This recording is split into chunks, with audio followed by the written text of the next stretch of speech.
What's up, Star Wars fans? Hello there. Oh my gosh, I got it. I got the cues. Ron, you're out of a job. I'm taking over. How are we doing? As you can tell, Ron is not here. He's celebrating his anniversary with his beautiful bride. 9 years. Congratulations to Ron. You know, more power to you. And if you guys didn't know, Ron had Boba Fett at their wedding. Like legitimately had a Boba Fett. He did.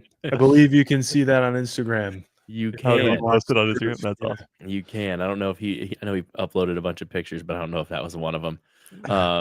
But yeah, so we're excited for him, but also sad to not have him here. Especially because he's got his new stormtrooper that he's working on. I think he said it was like 95% done. Yeah. That's Look at awesome. that. Look at that. Ridiculously amazing. He's gonna need a whole house just for the giant figures from Home Depot. So Home Literally. Depot, give us a call. Give us a call. So how's everybody doing tonight? Pretty good. I'm doing fantastic. Literally an hour before this stream started, I saw the rumor, and I don't know if you guys have seen this, that we're supposed to be getting a Mando trailer tomorrow. What? Whoa. Legit rumor, not like, oh, it might happen tomorrow. Like could happen tomorrow. So Mandalorian and Grogu trailer could be happening tomorrow. I'm saying could be because I don't want you guys to blame me if it doesn't happen. So, Well, yeah, we're coming after you if not. Yeah. I yeah, will. okay. You can blame me, but I've been seeing it all over the place. So I'm excited for that. I don't know who it's coming from, honestly, but like every sort of person I follow that gives updates and rumors and stuff on the X has been talking about it for like the last 50 minutes. So it's been pretty hectic, but also, of course, the image from Sean Levy. Have you guys seen that of the behind the scenes on Starfighter in the Mediterranean Sea, which is like, what are they doing there? So it's been a good day. It's been a good, that right there. Wow. Looks great. Yeah. I can't wait. So I can't wait. What do you guys think is going on there? Why are they in the Mediterranean Sea? I don't know. Maybe they have a crash landing. Maybe they have a water. Maybe they're trying to get like Avatar and be like on the water. Yeah. Maybe. I actually saw a good theory, Naboo, because Mediterranean Sea is right near Italy. Italy's where they filmed all the Naboo stuff, and that water would look very Nubian. So that would be pretty cool if, any reference to Naboo is going to be awesome, especially in a post-sequel world. Yeah. Oh, no kidding. And we got to say hello to some people. We've got Steve Jedi Jarvo, Max Rebo Experience, Greg. So thank you everybody for tuning in. Make sure you smash that like button, of course. Max said they go off the coast to Tunisia. It's Tatooine. Yeah, Tatooine wouldn't have an ocean there, but yeah. At least not one with water. Yeah. Sand dunes. I hate sand. Yeah. Oh, speaking of I hate sand. What a segue. Yes, right. I was at GalaxyCon here in Des Moines this past weekend, which was a blasty blast. I had so much fun. The first person I saw when I walked in was Chris Bartlett. I was wearing my Jedi Chat shirt, and instantly he's like, "You must be Derek." And I was like, "Wow, Ron did text you. That's so cool." And so That's so funny. I just sat at his booth and talked to him because it was like I was like one of the first people when it opened. And so him and I talked for a little bit, and he was right next to James Arnold Taylor, who was right next to Matt Lanter, who was right next to, of course, our favorite Ahsoka ever, Ashley Eckstein. So it was really cool. And those three weren't there yet, or they weren't in their booth yet. So I talked to him for a while. Then I kind of moseyed around and did all of that fun jazz. But I'll get to the Matt thing. But it was also quite funny because it was my first big con. I went to ICC Con in Nashville, but I was vlogging so that we can share that content with everybody. And as I'm going, I'm walking around, and there's Brent Spiner and whatever, and I have my camera and stuff, and he like turns around to go in his booth. He was kind of walking in front of me, but I wasn't really taping him or anything. But he turns and he's like, "Are you taping me?" And I was like, "Oh," I said, "Yeah, I'm taping. I'm sorry, I'm not supposed to." He's like, "No." And then his handler's like, "No, you can't tape." And I'm like, "Oh, I'm really sorry." And then he kind of went into this weird story about why. And then I was like, it doesn't check out. And so I was like, hey, I tell you what, I'm like, I'll just delete it right now. I'll even watch. You can watch me watch. And he's like, oh yeah, I appreciate that. I'm like, cool. I'm like, this is why people don't like Star Trek. Yeah, well, there's like thousands of people walking around there with cameras on. Like, I know. it'd be So it hard was to stop interesting. them all. But other than that, like, I got to talk to Giancarlo Esposito for a second, like a really quick second. He was so nice, so nice. And I watched his panel. Did you say is Moff Gideon still alive? I asked, and he said, yeah, he's a big proponent. He wants him to be alive, of course. Who wouldn't want their character to live forever? But yeah, I don't think so. Yeah. Oh yeah. Steve says it was cool to hear that with Ashley's voicing Ahsoka again on Friday. That's true. Rebuild the Galaxy season 2, a couple days. Yeah, and she's got her own podcast now. So like, there's a lot of cool stuff. So yeah, moving on with the show. So I walked around, and then James and Matt and Ashley came out. And so of course I went up to James because James is a friend of mine, and I waited in line, like everybody else. And finally he was like, come on up here. So gave me a big hug, and we hung out for a while and talked at the booth. And then he's like, Matt, I want you to meet my friend Derek. It's like, that's okay. And so I start talking to Matt, and he was super great. Hopefully we can get him as a guest, get both of them as a guest. But he signed this, and it just says, I hate sand. And I didn't want him to put my name on it because I don't need my name on it. But, and it was really cool because at their panel, the three of them, and then they introduced me to Ashley really quick. So I was like, whoa, neat. That's so cool.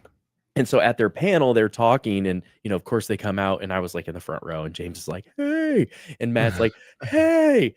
And then as they're asking their favorite quote, like somebody asked, like, what's your favorite quote you've ever said for Star Wars? And Matt looked at me and he goes, I hate sand. And maybe he wasn't looking at me, but I'm gonna say he was. So then I got my picture. I'm where am I at? Like I'm right there. There you are. Nice. So much fun. That was incredible. And then I'll kind of wrap this up. So then I saw a couple authors. John Jackson Miller was there. So I bought this book. I have the other version, but this is like the special edition one. Yeah. But me being a dark side guy, I didn't really, I wasn't feeling it. I just bought it because I wanted to talk to him and get some insight on the stories. And also because somebody on this show is a big Kenobi fan. So I actually had him make this out to Ron. Nice. And then James Arnold Taylor also made it out. Oh my God. That's so cool. So we got Kenobi with Kenobi for Ron. And then for myself, I had to go meet my favorite Star Wars author, Timothy Zahn. And I already have this book, but I bought it again just so he'd sign it. And he's like, well, you could have just brought yours. I would have signed it still. He was so sweet. He was so nice. And I was like, no. Now you're good. I'm going to buy another one so you can sign it. So he did. And that was amazing. And I got to talk Star Wars with him. That's so cool. For like a good amount of time.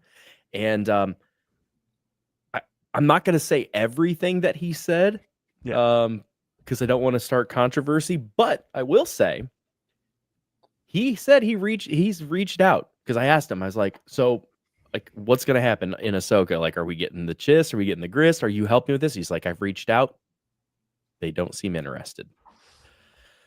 Oh, that's devastating. And he seemed pretty hurt about it. Yeah. Yeah. And that's all I'll say about that. Oh, we lost Mike for a second. Okay. I just think it's weird. I mean, 2 years ago, the latest update we got was that Dave Filoni said he's talking with Timothy Zahn to help bring Thrawn to live action. That's like right before Ahsoka happened. I think maybe that was the convention or celebration where they brought out Lars Mikkelsen and said he's going to be live action Thrawn. So that's the last I heard about it 2 years ago. So to hear that he's not involved is kind of devastating, especially that, and maybe they still are going down the route of the Grisk and still doing that story with the Chiss and stuff. But if he's not involved, it's like, especially when he wants to be involved, he's calling them and being like, hey, let's still work together. And they're like, nah. Well, especially since they made such an effort, and he made such an effort to canonize Thrawn, to Yeah. make it fit. I mean, Yeah. there's 6 books minimum, Yeah. of new canonized material that works really well and worked for Rebels and is now Yep. working for Ahsoka. And that is him. That is not anyone else we're watching. That is Well, when was the last book? one of the Ascendancy ones. I don't remember when it was. Latest Yeah, Thrawn. 2019. Maybe it's later. No, maybe it's later than that. Let's Has to see. be. Because there's that trilogy, which is Thrawn. I don't know if Treason or Alliance is whichever order that is. And then there's the Ascendancy series. It says 2020. Okay, Okay. that was close. So Yeah, you 2020. were. I mean, that's only 5 years. Like this guy was working on Star Wars 5 years ago. That's not Mhm. that long ago. Now, I mean, a lot has happened since then. Thrawn has come over to live action, and I mean, we've continued to see his story, but it's still strange that he's not involved with the storytelling. Yeah, and again, like as I talked to him, he was very open about a Oh, yeah. lot of things. So like, there's again, I wish I could share, but there's some things that I won't. But he's obviously he's so invested in this. This is his number Mhm. one thing. This is what he lives for, and he seemed really hurt by it, Yeah. and Yeah. rightfully so. I And don't know how you wouldn't there's be. always right, and there's changing of the guard, and there's just stuff that happens. Like, Yeah. it's unfortunate. Plus, like people have their agendas and what they need to do. That's how they Yeah. make their movies. Yeah. Well, honestly, Oh, go go ahead, ahead. Nick. No, you go. I would just say that it's also I would love to see the supposed changing of the guard now and what direction they take, because the guard has changed already, and this is kind of the behavior that we thought was gone. Yeah. And I don't know. I think I can speak for the three of us and for Ron confidently that I want more Timothy Zahn involvement in whatever it is. Mhm. Because you can't read Heir to the Empire, the main, and then the new main Thrawn trilogy, and then the Ascendancy trilogy, and think, man, for me, maybe James Luceno. I'm a big James Luceno hardo. I don't know if I'm too biased, but like those two are at the top for me. And Matt Stover, Yeah. I've never read anybody do it better than them. And Tim Zahn's Oh, like at the pinnacle of that. And I don't understand how our fandom or how this thing we love could ever dump him. I mean, that's just crazy to me. So I know. And during his panel, people were asking, like, what would you have done? He's like, oh, I've written that out. Like, I would have gone down this path with Thrawn, especially with like the sequel movies. Yeah. I would have had Thrawn and the Chiss and all of that. And he's like, that's what I would push for now, even and make Well, basically a sub universe. I remember he said somewhat recently over the last couple of years that he would love to have taken the idea of Thrawn and Ezra on Peridia for those 11 years and write a book about that. Mhm. And that'd be pretty damn cool. I mean, I'd like to see that. But I'm actually just looked up the release dates of all these books because I was like, well, when was the first Thrawn released? So Disney's been working with Timothy for quite some time. But think of this short period of time. And by the way, my first date was wrong. The last Ascendancy book came out in 2021. Actually, 2 Ascendancy books came out in 2021, and the first one came out in 2020. So all within a 2-year span did all 3 of those books come out. But the first trilogy was Thrawn 2017, Alliances 2018, and Treason 2019. So from 2017 to 2021, in just those 4 years, he released 6 books. The sheer workload is unbelievable. So, and insane. that's an interesting thing because I asked him about like, hey, are you ever on podcast? Would you ever consider it? And he goes, no, only because if I do a podcast, I lose half a day's of work. And for me, that's a couple chapters. And I was like, oh, well, now that you say that, and crazy. And his honesty and like very quick, it wasn't like no, I don't know. It was like, this is why I don't do them. Yeah. It's not because I don't want to. It's because, well, gosh, look at the content he's pumping out. Yeah. Mhm. Well, maybe he could just come on the podcast and be writing while we're asking him questions. I agree. And I did ask him. I was like, so like, do you and Filoni have some problems? What's going on? He's like, no, No, nothing. no. That's crazy. I think if anybody, and I sound like I'm trying to praise Filoni as much as I can, but I do. If anybody can bring him back or at least work with him in live action to bring Thrawn to life and at least just the whole story of the Chiss and the Grisk and stuff, it would be Filoni. So hopefully that phone call comes in eventually. I mean, Thrawn is not just going to be a one and done character either. Like, he's not just going to be in Ahsoka season 2 and then we're never going to see him again.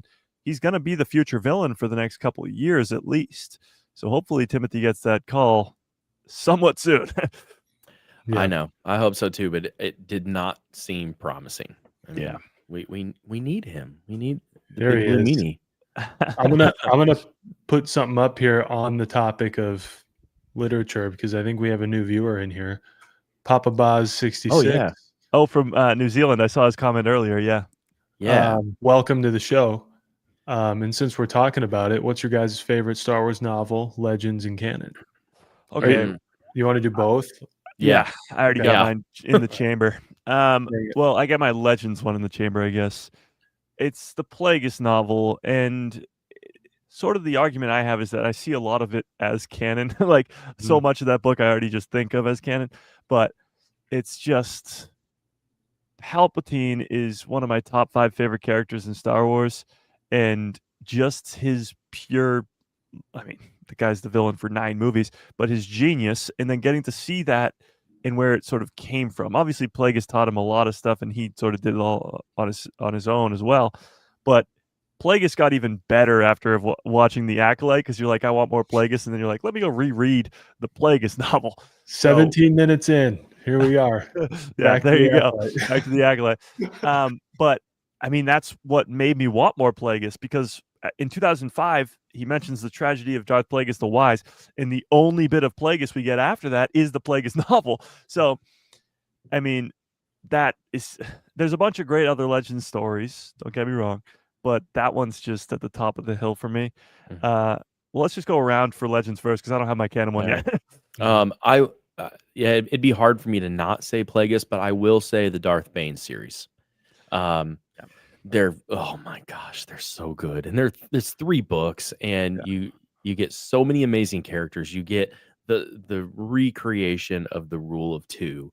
The thought bomb alone is just incredible, and how he became so powerful. So, like, spoiler alert, he had these things all over his body, and they wouldn't come off, but it made him strong. But it also, he lived in torture, basically, all things Sith.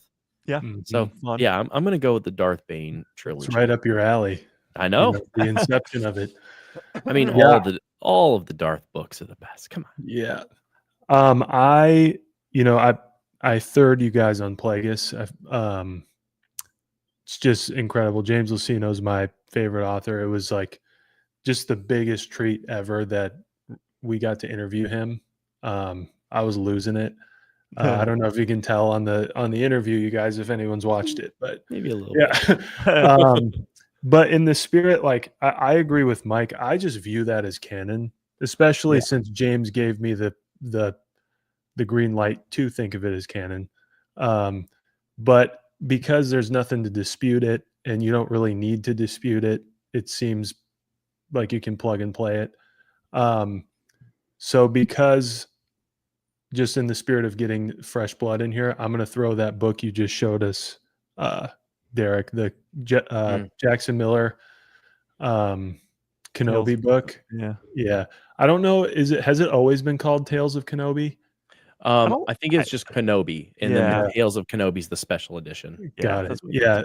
I love that book. It's like a Western. And I really, I'm glad I got it for Ron, but now I'm kind of like, just mistakes were made. Scribble out Ron and write Derek. He'll be fine. I'd already spent like $400 with pictures and autographs, and like, oh my gosh. If anybody wants to like kind of stimulate the brain on what another season of Kenobi could be, that's a great place to start. It's very cool. So Back around the wheel. Back around to canon. I should have been thinking this whole time.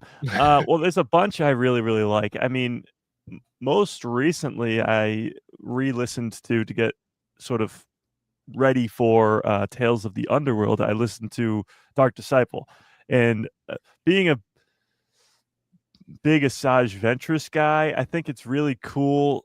Like, she comes back in the Bad Batch, and you're like, well, how the hell is she still alive? Or what happened? You're almost like just trying to figure that out because of the Dark Disciple, where she dies.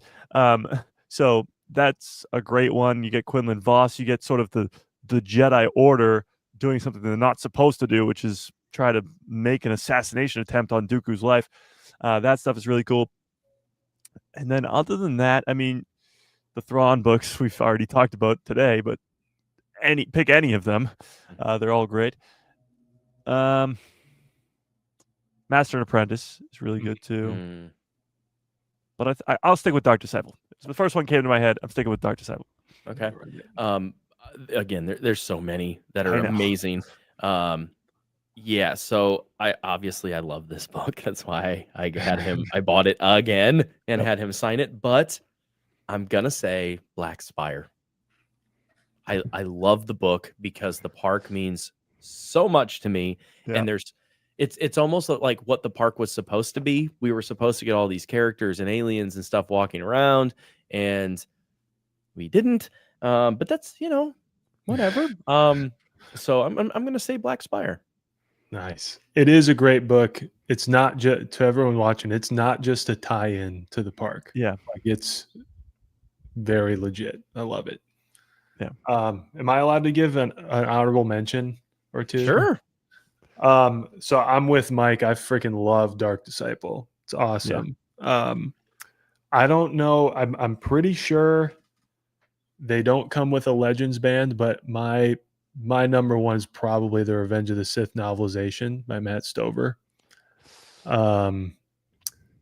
Just because, I don't know, I think it's fantastic. I think it's one of the best written Star Wars books ever, and it also is like a several hours long Revenge of the Sith. I mean, I think I don't know where that stands on, like, if I can technically call that a canon.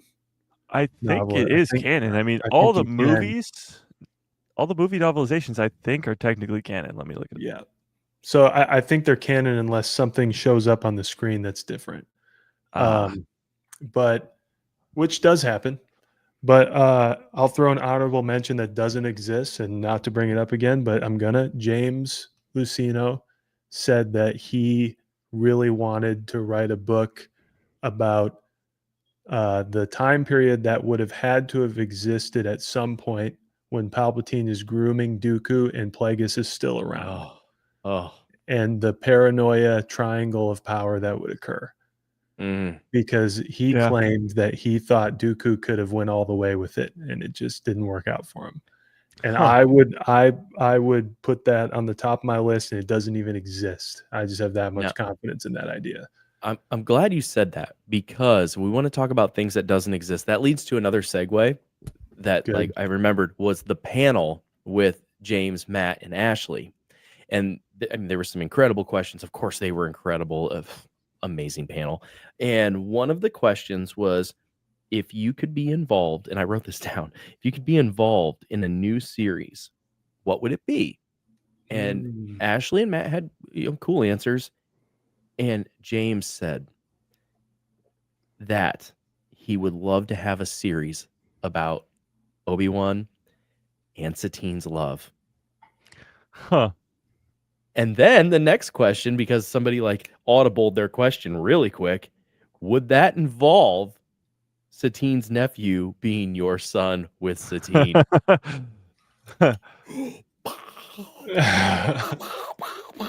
Was like, could you imagine the anime? And he said I'd want it to be animated, obviously, so he could voice it. But could you imagine an Obi-Wan love story?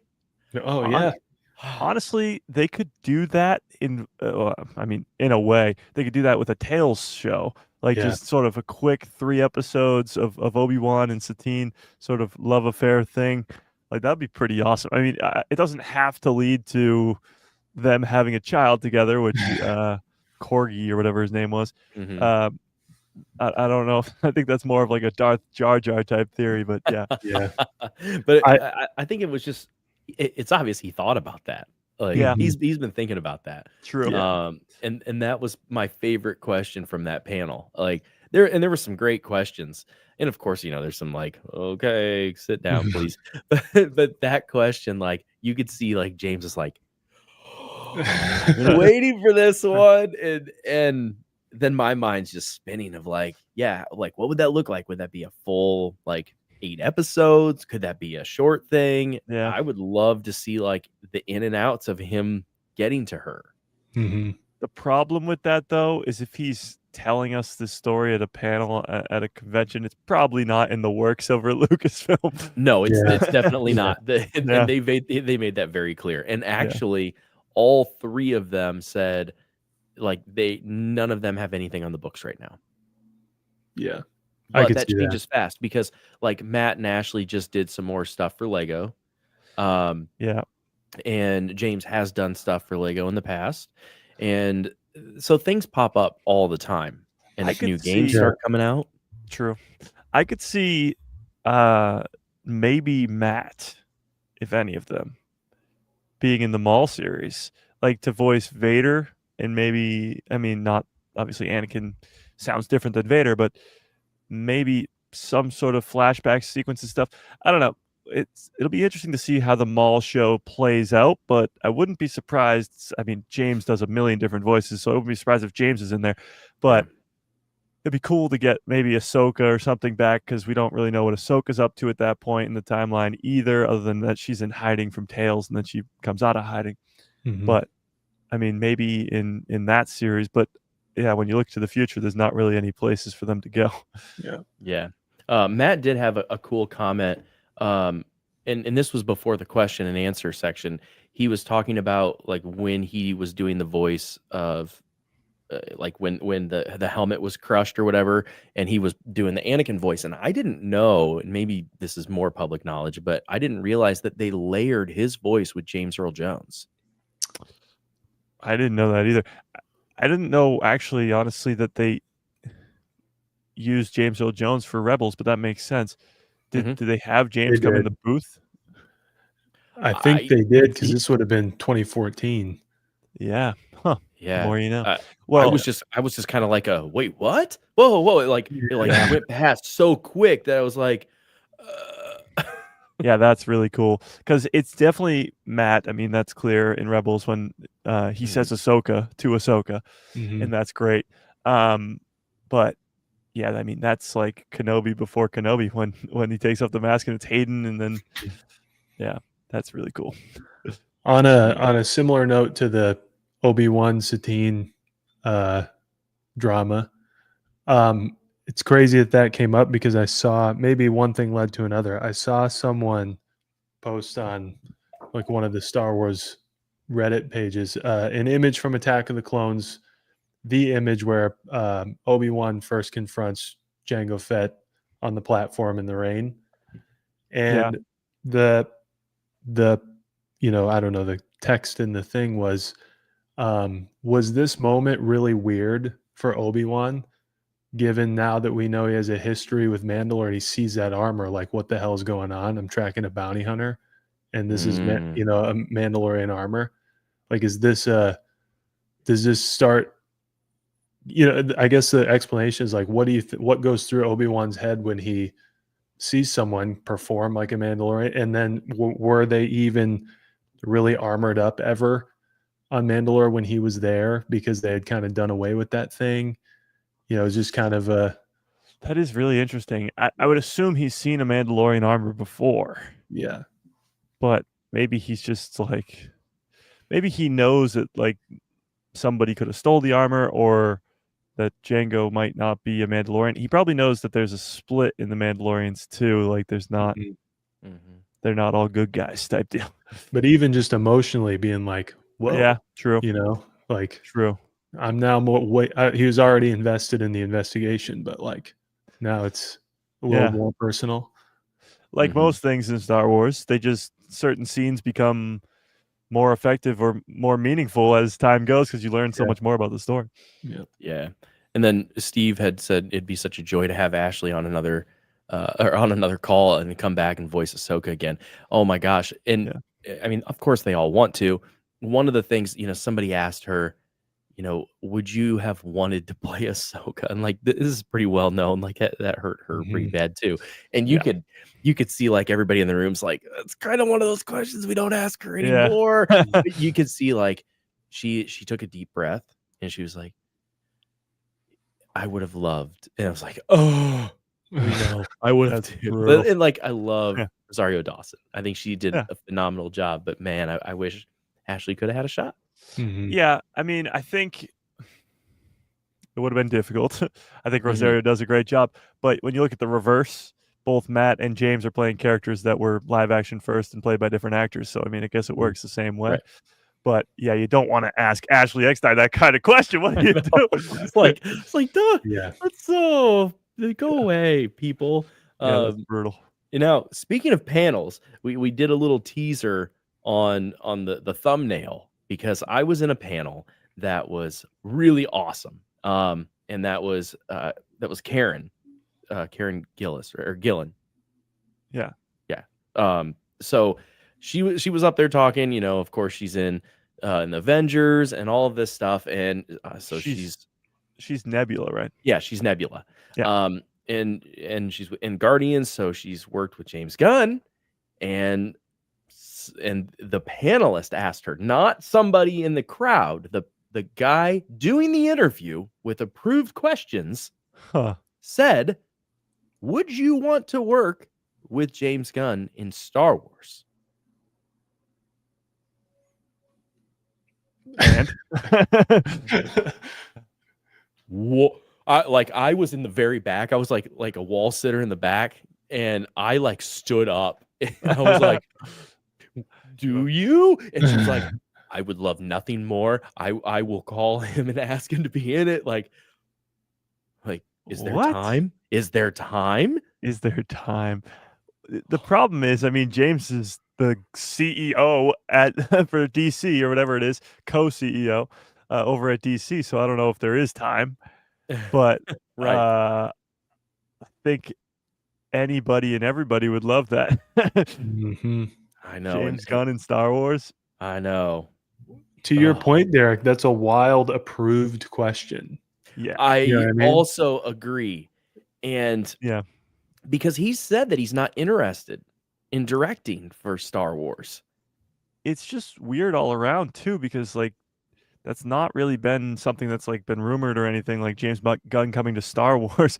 Like it's all out of the blue. Yeah. And like, again, like usually like questions like that come from somewhere funny or like, oh, hey, this is ironic that it happened. Then it was just like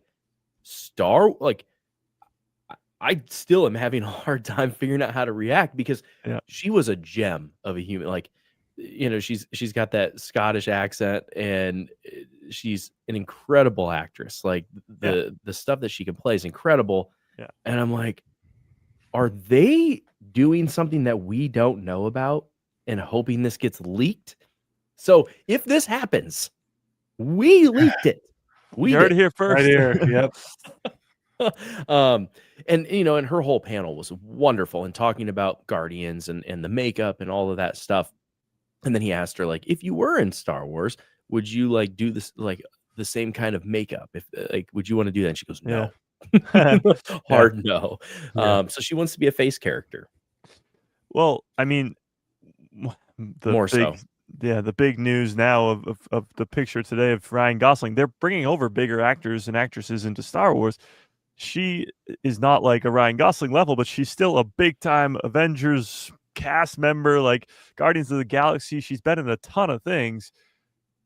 I'd be 100% down for her to come over to Star Wars, even by herself. But you add James Gunn to the equation, which just randomly they threw in there, and it makes it a lot better, I think. I mean, if you're asking me if I'm down for her and James to come and make a Star Wars movie, yes, I am. I'm definitely down for that. I think we all are.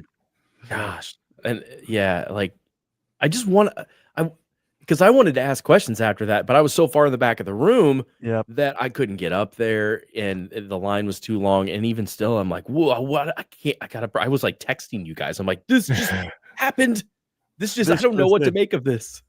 This just in. Derek storms the stage and grabs the microphone. Yeah, like they think like I'm trying to attack her. I'm like, no. What? Where'd this question come from? Yes. And like, I wasn't taping it. I wish I was, because I would love to play that back. But it was just wild. It was absolutely wild. It is really wild, and like you said, it's completely out of nowhere. Like an official question from the guy on the stage. It's been vetted before they walked out on stage. And it's completely out of the blue. Like, nobody is putting her with Star Wars. Nobody's putting James Gunn with Star Wars because they know that James is doing his thing over at DC. So to bring that like just out of the blue is so weird. Yeah, but exciting. I'm like asking AI, like, do some deep research. Yes. What do you think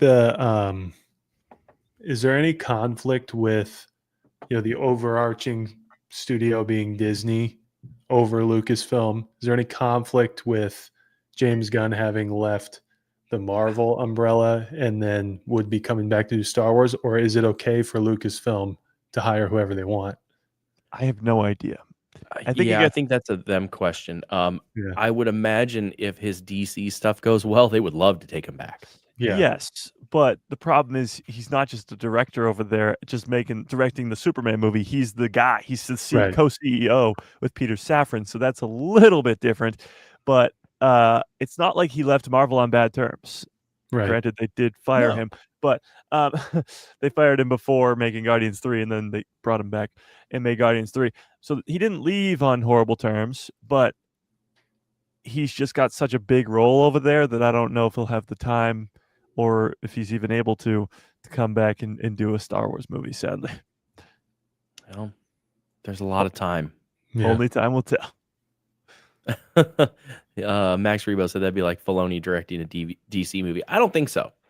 Because it would be more like James has already been over there. He's already been over with Disney. It'd be more like Jon Favreau going and doing a DC movie, because Dave is more like, Dave's more of a pure Star Wars guy. John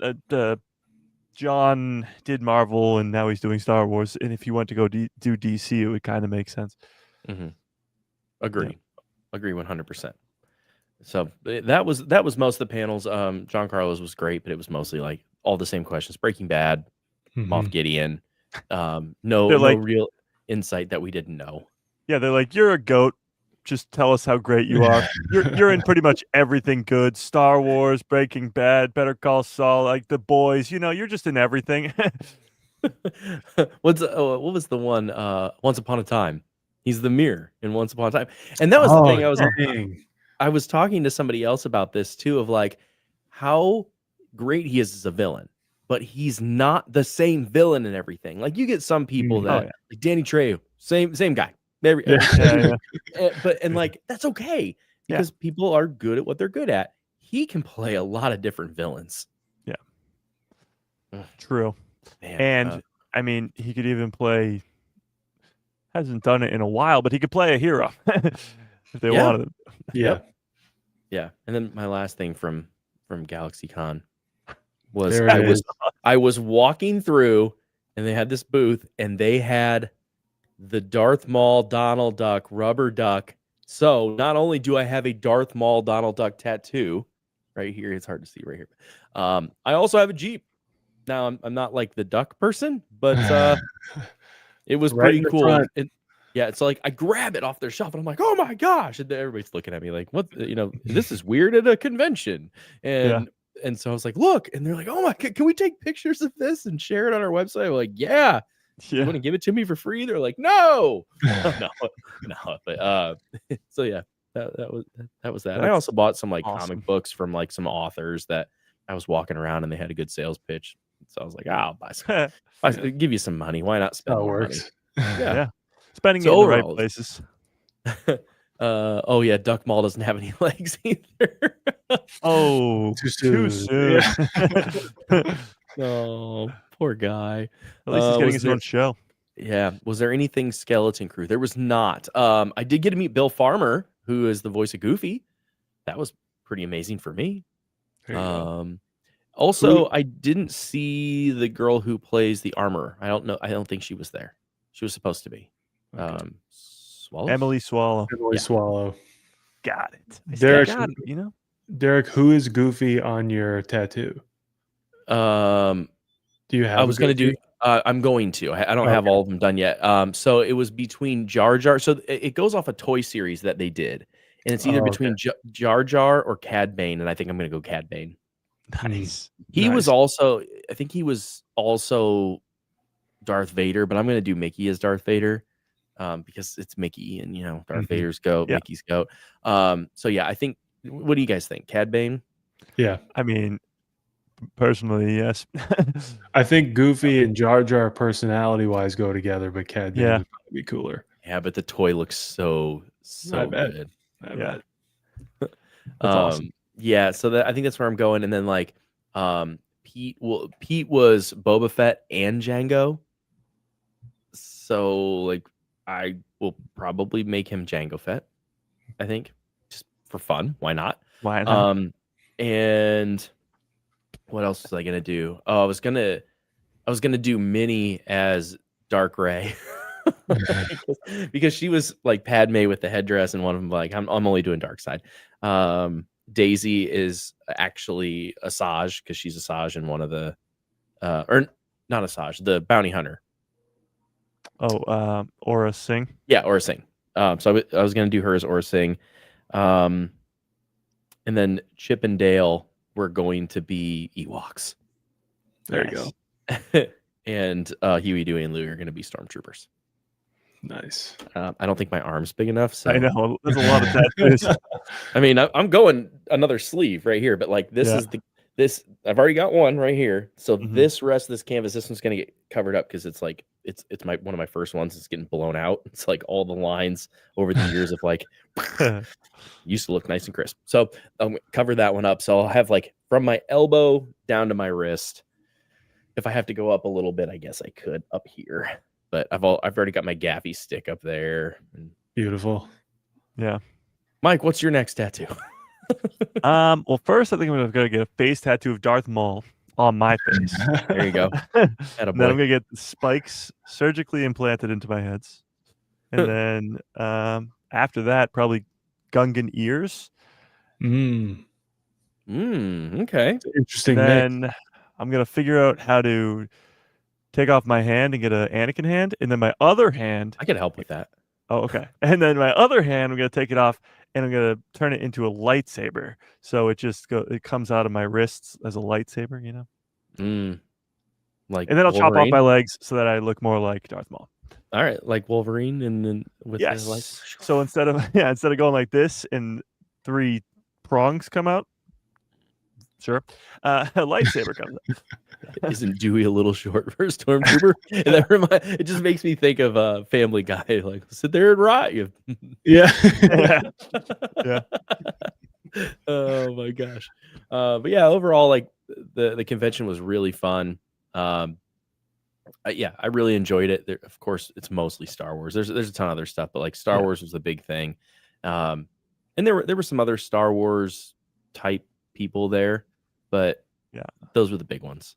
See, I know conventions all across the board have so many other people, like anime people, Star Trek people, Marvel people, whatever. But I feel like always Star Wars seems to be the main objective at these places. It's Mhm. mostly Star Wars people. Yeah. And the Marvel ones were big, and then some of the cast from Flash was there. And then Nice. there was a couple Trekkies. I think Star Wars fans have always just traveled really well and have shown up to those things so well that it's even its own little economy. If you were in it, that's a big deal. Man, I don't even know how many shows did Derek how many shows Chris does. Oh my gosh. Bartlett, but he does all kinds of events like that, and they're happening all the time, and they're mostly always a big chunk Star Wars at each of them. Yeah. I think fans just travel so well and have proven that they do over decades. Yeah. Some of this other stuff has just kind of been around. We forget like a fraction of the time. True. But Yeah, Star Wars is older than a lot of these things, which is very true. But it's also just bigger. I mean, Mhm. as much as I sit here and be a Star Wars channel, I still think that Star Wars is just the best, from my very unbiased opinion. And it's like the next thing is not even close. Like there's other great things out there, but Star Wars is just so big compared to the other things. Like it's a whole galaxy and all these Mhm. different stories. There's so much more content there than anywhere else, really. Well, and that's with like you have all of these panels, and these people have done so many panels, and they're always different. Mhm. Like, yeah, Yeah. you get a lot of the same things, but even still, a lot of the people asking the questions on the stage, they know, Yeah. and they know they dig for different questions because they want that attention. They don't want everybody to be like, "Oh, I saw their panel twice and it was the exact same thing. I don't ever need to see it again." So Mhm. they dig for some different stuff.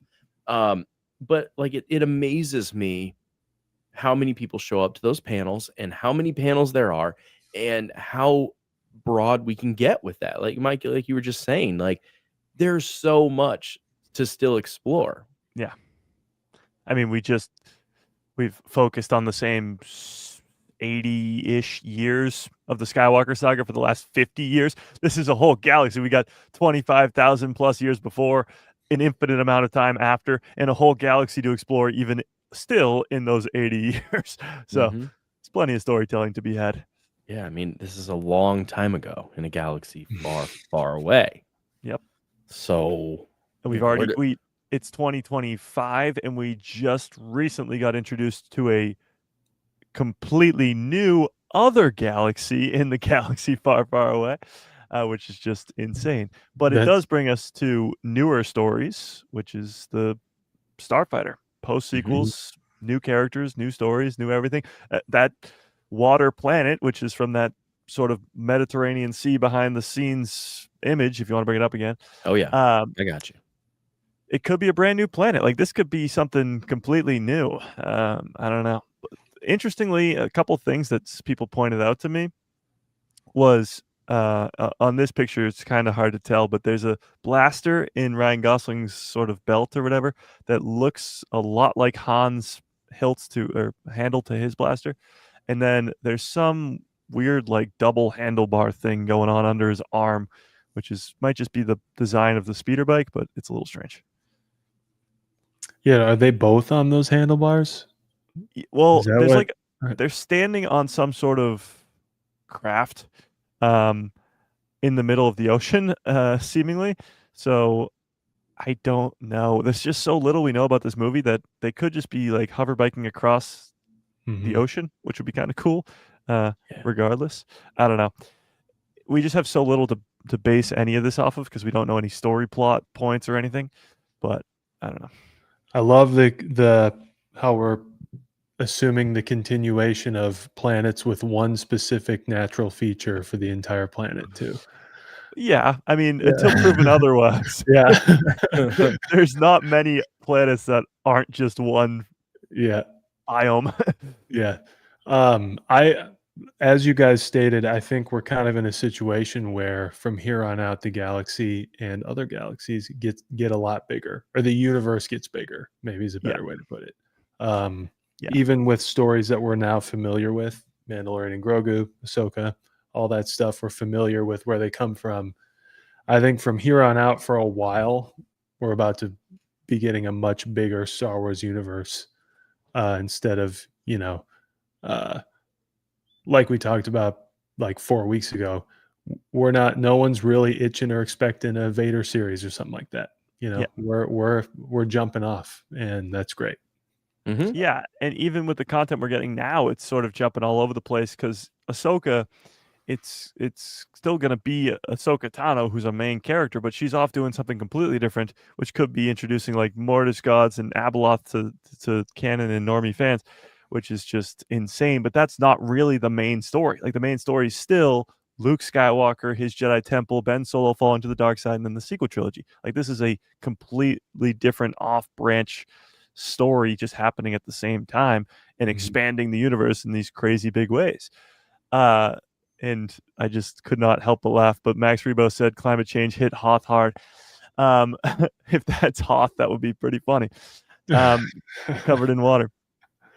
But when you look at Starfighter, they're pitching it as an original idea with a brand new set of characters and a brand new spot in the timeline. Like, they understand that a portion of the Star Wars fandom, now maybe not everybody, but a portion of the Star Wars fandom wants new and completely disconnected from the Skywalker name and all those legacy characters. They just want new. Now, some people want only Skywalker characters and legacy characters because they love them and want to feel connected to their childhood still, which I fully understand. But new and completely new and no connection to anything is going to be really fun to see. Can you recapture that A New Hope feel? Can you recapture that even Phantom Menace feel, even though there's still connections there? We'll see. Yeah. That we will. I would love Darth Mike. That's what the world needs. Well, Darth Mike tattoo. What would it take for me to get a Darth Mike tattoo? We'll see. If we can get our million subscribers, our subscription numbers same level as Mike's, maybe we'll have okay. How about that? Star Wars Jedi Chat podcast hits. If you can make it so we can all do this full time, full-time job, then I'm in. Once Derek goes full-time on Star Wars, he gets a Darth Mike tattoo. Boom. You heard it here first, chat. Write that down. Write it down. No, that doesn't mean my other channel, right? Like my personal channel, no. No. Okay, good. Okay. Just Star Wars. Just this. Max Rebo says another rumor. Oh, here, let's throw this up on the screen. Francesca Carpani is in Ahsoka season 2. Will Mike think it's Mara Jade? Yes, if she's redhead, but I don't know who that is. I don't know. I'm looking her up. Yeah, let's look. I didn't either. I don't know who that is. Francesca Capaldi? Carpani? Hang on. I don't know. Francesca. Oh, Ron loaded all kinds of great pictures. I'm sorry, Ron. He did. Ron was Ron was on his job today. He had Karen Gillan ready to go. I didn't even play it. She was talking about doing the Jumanji stuff too. Like, I mean, she talked about all her other movies, and of course, I just looked up this name and I don't see anything. Yeah, I don't. I got Rebo being Max Rebo. I got a Francesca Capaldi. Oh, maybe that. But I don't recognize her, or nor have I seen any of the things on. Maybe Ron knows. Or IMDb. Maybe. I haven't seen anything. The only thing I've seen recently too about like other characters is Hondo is pretty much guaranteed to come back in the new Maul series. Yeah, well, it's not really the Maul. I mean, he could be in the Maul series. I hope he is. But Jim Cummings just saying that he's going to be playing Hondo moving forward. And that's great because he's such a great character. But when you actually look at it, all 3 projects next year, there's a likelihood we could see Hondo. Now, the least likely is probably the Mandalorian and Grogu. But it's also kind of the most likely because they're doing that Parks guy. They're doing that on the same release date of the movie. They're changing up the ride of the Smuggler's Run. I remembered. Smuggler's Run ride, and Mando and Grogu are going to be there. And Jon Favreau says it's supposed to take place right off screen of the events of the movie, this new ride.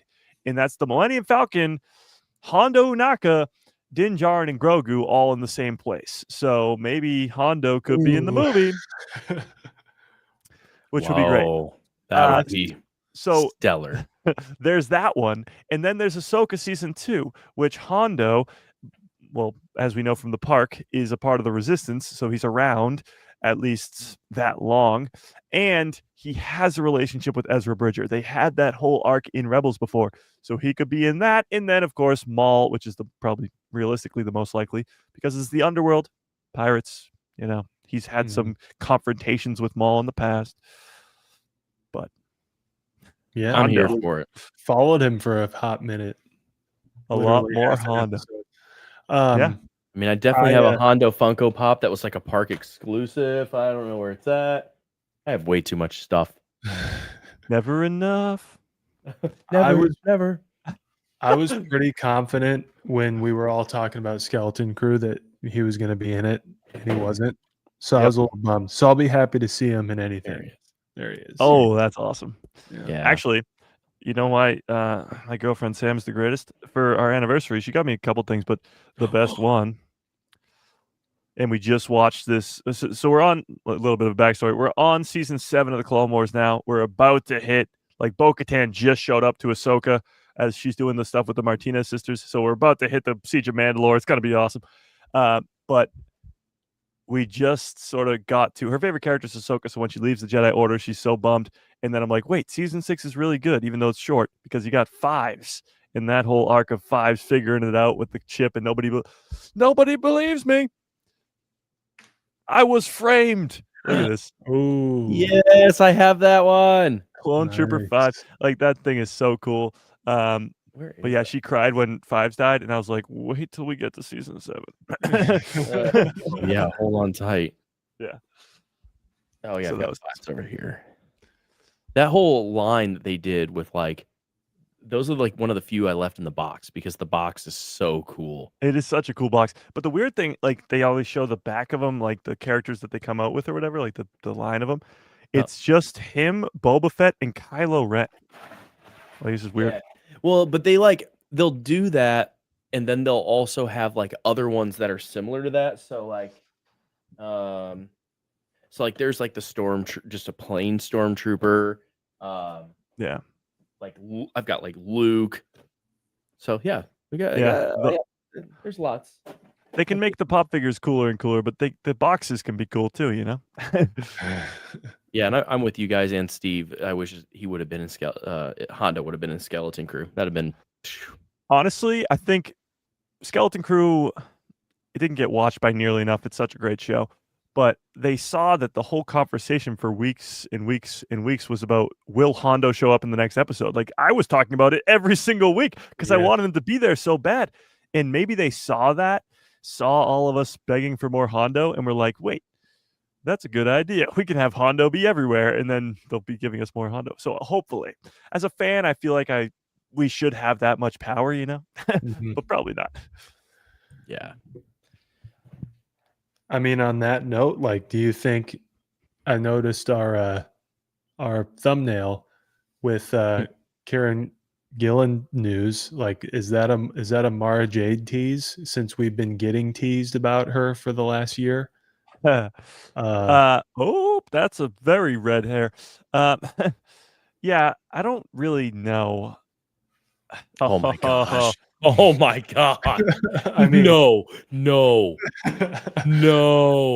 I mean, as Max Rebo made fun of me in the chat earlier, I think any redhead who is Amy Adams, Karen, anybody, yeah, why not? Mara Jade, sure. Oh my god, I didn't even think of that. I didn't think of that either. Because I was on like James Gunn, it's gonna be funny, it's gonna be edgy. Yeah. I'm like, what? Maybe he said that because she's involved and they just did the James Gunn to throw us off. Yeah. Honestly, I know who the actress is. Did not know she was redhead. Only really know her as Bald Nebula. So she shaved her head for the first one. I know. So I did not really know that she was actually redhead. I thought that was sort of just a wig, but that's really, really cool. And yes, I am now on board, Karen, for Mara Jade. Yeah, it's happening. You heard it here, folks. It's pretty much confirmed. We pretty much just confirmed that. Like, this is breaking news. We confirmation. That's all you need. Yeah, that's all you need these days. We can just say it's confirmed. Yes. So That's literally all you need. And then when you're wrong, you can be like, okay, cool. Yeah. I mean, I see those stories all the time. I'm looking at some right now. It's like, oh yeah, new show spoiler. Like, no, that's Lego. That's why I'm always like, take this with a giant grain of salt, because I don't want somebody to be like, Mike said this, and I'm like, no, I didn't. I didn't ever say it. Speaking of rumors, not to pull us too far off topic, but back to the Mando and Grogu rumor about a trailer. Yep. Do we think that's the now released version of the leaked trailer that we've possibly seen, if it comes out tomorrow, is that going to be that first trailer, or do you think it'd be diced up a little different? What do we think? I hope it's altered at least a little bit because I've seen that trailer a million times, but I know not everybody's seen that trailer a million times, so I wouldn't be too disappointed, I guess. But I hope it's something new. Just maybe a couple scenes new. Like the whole thing doesn't have to be new, but maybe just a couple things. I know you're going to get the hallway scene from the AT-AT because that's like just the coolest part of that first original trailer. You'll get the tease of Zeb and Sigourney Weaver. But maybe a couple new scenes would be great. More tease towards the bad guys because, Zeb's in there, but is Thrawn going to actually be involved? Like, how much is this remnant of the Empire type deal? Actually, this happened before we last spoke.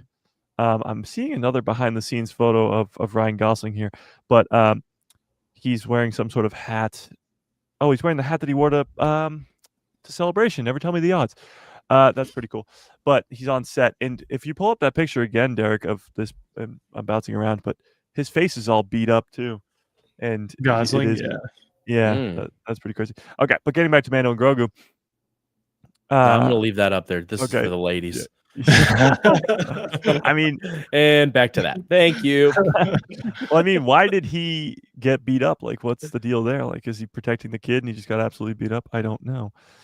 But going back to the Mandalorian and Grogu trailer, I hope they show us sort of what the plot is more, because at this Walt Disney Studios Marketing Expo that happened this weekend, there was a synopsis released, I guess, for the Mandalorian and Grogu movie. And it read this. After the death of Darth Vader, the galaxy has become a lawless zone. The lone bounty hunter, the Mandalorian, encounters a child, Grogu, who harbors the Force during a certain job.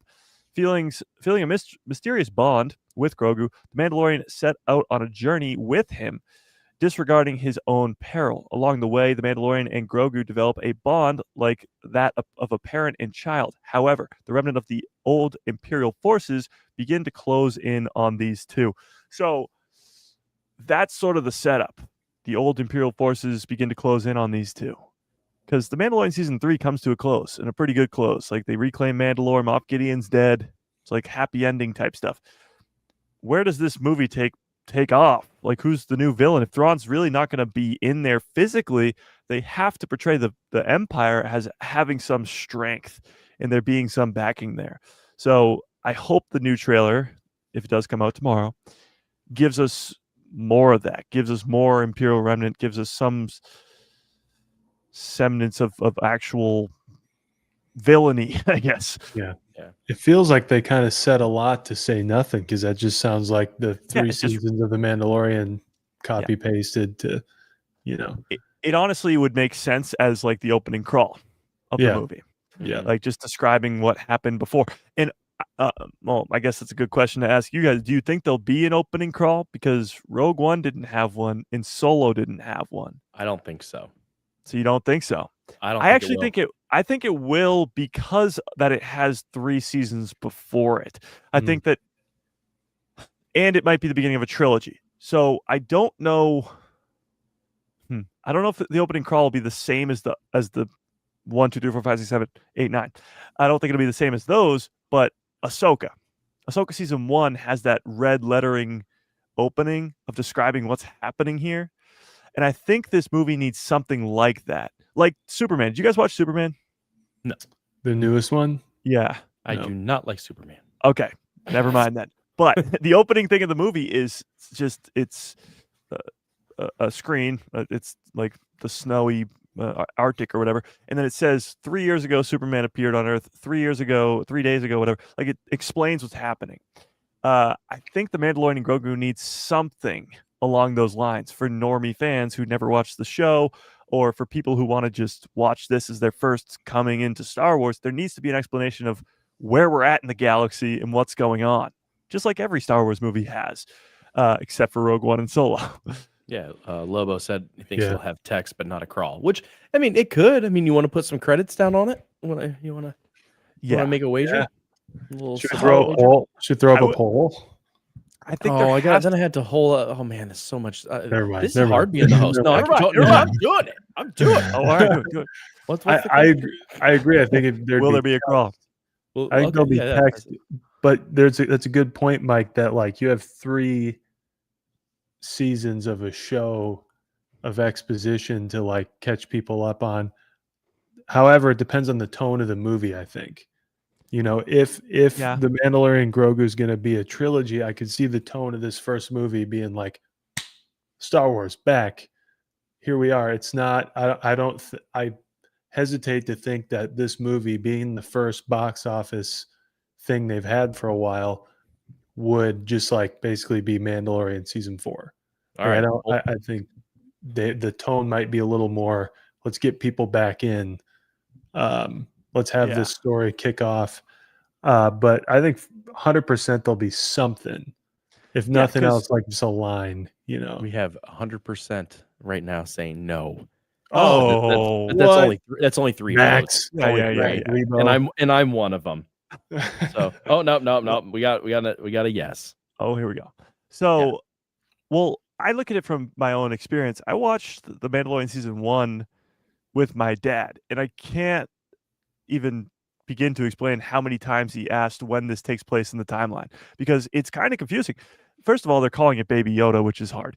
But it's kind of, for not a crazy Star Wars fan like ourselves, to understand where the Mandalorian takes place in the timeline when you don't have characters like Luke, Leia, and Han showing up, and you don't really know what's going on in the rest of the galaxy. You see stormtroopers and you're like, when is this? Like, what's going on here? What's happening? So even an opening just doesn't have to be a crawl, but just I don't know, 7 years after the Battle of Endor, where Luke, Leia, and Han defeated Palpatine and Vader, like just something like that. We find ourselves with a Mandalorian and his child, and they're off. And even like every Star Wars movie begins, it explains where you're opening. So it explains what the first scene is. So Din and Grogu are currently trying to find this bounty for whoever, and that's where we go into the movie. ... It needs something. Like, you can't just be tossed in there, even if it's just Andor, where Andor did season 2, 5 BBY. Like, just even a time period, anything to explain where we're at. That's not a crawl, though. That's just no, it's not. You asked for a crawl very specifically. Asked for a crawl. I said no crawl. Well, if it's a trilogy, I think it could be a crawl, because Solo and Rogue One don't have crawls. They're not trilogies. So if this is the beginning of a trilogy and they know it's going to be, then I could see there being a crawl. Now, if it has a crawl and you're in the theater, are you going to scream, "It's a trilogy"? Yes. Well, if we rent out the theater and everybody flies in and it's I rented out this theater, I'm going to stand up and go, "It's a trilogy," and run up and down the aisles. Yeah. Absolutely.